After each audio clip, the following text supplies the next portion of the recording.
cost of living in Kutaisi, Georgia may not be exactly what you expect.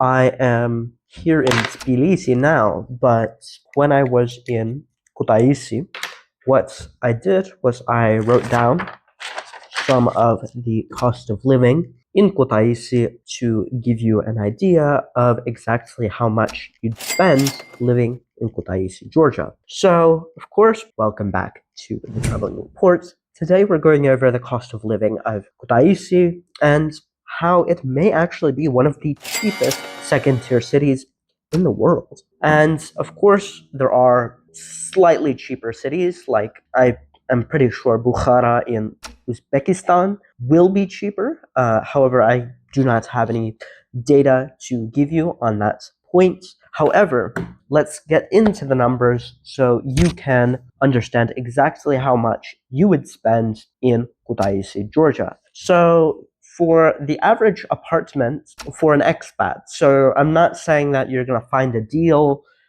or you're not going to find a deal, but this is if you just rented an apartment tomorrow, 2 bedrooms where you can live. That's going to run you about 750 lari if you don't speak Georgian. If you speak Georgian, the costs go down substantially. And of course, I do know Georgian, so for me, that would be extremely high. But if you're an expat, they do have tourist tax. Rastmaunda. Rodisar Laparakupa Kartulets. It will cost you in and around 30 lari to get a liter of imported vodka. This is from places like Russia, like Poland. Largely, the costs are very similar and relatively inexpensive. That's about 12 bucks. Of course, it's not as cheap as it is in Moldova for alcohol.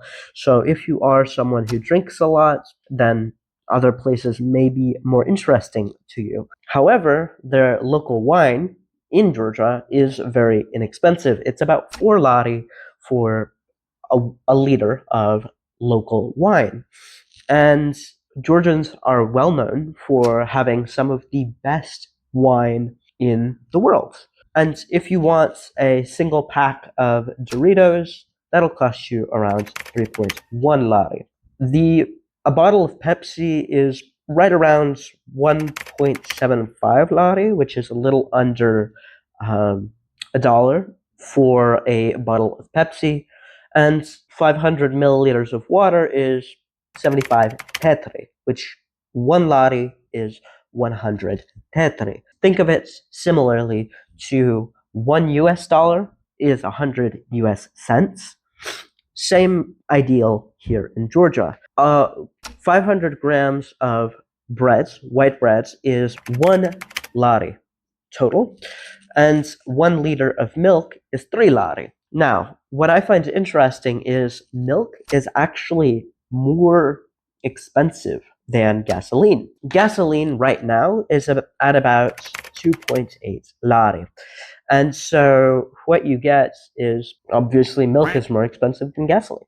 With that said, that's all the numbers I have written down. However, what you're getting in Kutaisi, in comparison to other cities, it is very much less developed than I'd say Tbilisi or Batumi is. However, that's not inherently a bad thing, as of course in Kutaisi and in the surrounding areas, you do have good connections. And additionally, if you are looking to go from the airport to Kutaisi, you're looking at maybe 20 lari for a taxi. If you want to get across Kutaisi, it's maybe 8 lari.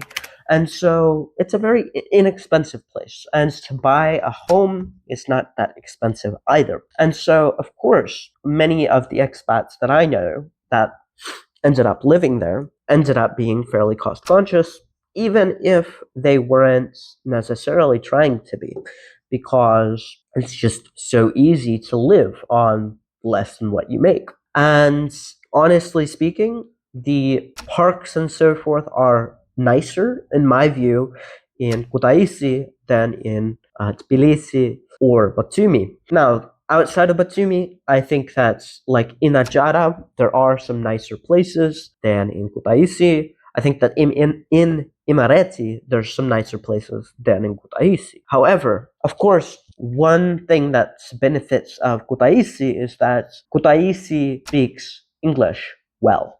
And this is something that, of course, in a lot of countries, second tier cities speak English significantly worse than their capital city. But here in Georgia, a lot of people speak English. I would say the vast majority of people who are living here speak at least decent English.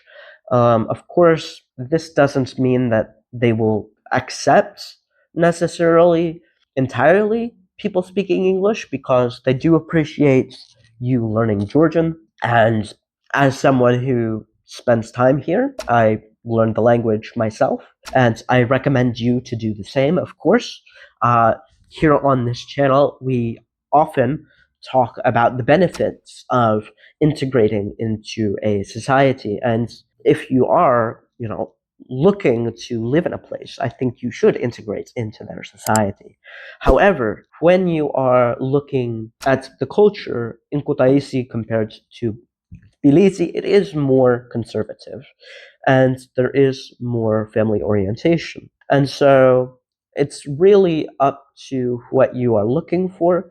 Tbilisi has a lot more co-working spaces, albeit Kutaisi actually does have quite a few co-working spaces. Tbilisi has marginally better internet, but realistically very similar in that regard.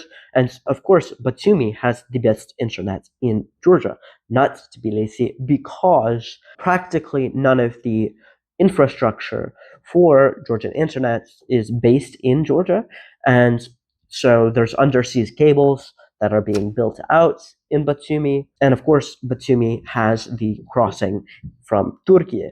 So there's a lot of pros and cons, of course, to where you choose to live in Georgia. But as for the cost of living, I think that Kutaisi is one of the cheapest places in Georgia, realistically, especially as an expat, because when you go to the villages, it's marginal that you would save any money. In fact, if you're an expat, you would pay more money because they believe they can get more out of you. But in Kutaisi, they have competition, there's international students, so relatively cheap. That said, if you do speak Georgian, I will be going over in the future some new cities to where you can live, you can spend time, you can interact with locals, and still get a cheaper lifestyle. Of course, if you're looking forward to that, I would appreciate your subscription. If you need help in moving outside of your country and you want to look into the cost of living, feel free to comment down below or reach out to me on a call, one-on-one, absolutely free for 15 minutes. I will look forward to speaking with you if you are at all interested in any of the things that I talk about on this channel. If you liked this video, feel free to like it. If you really like this video, feel free to share it. This has been the Travel Report, signing off.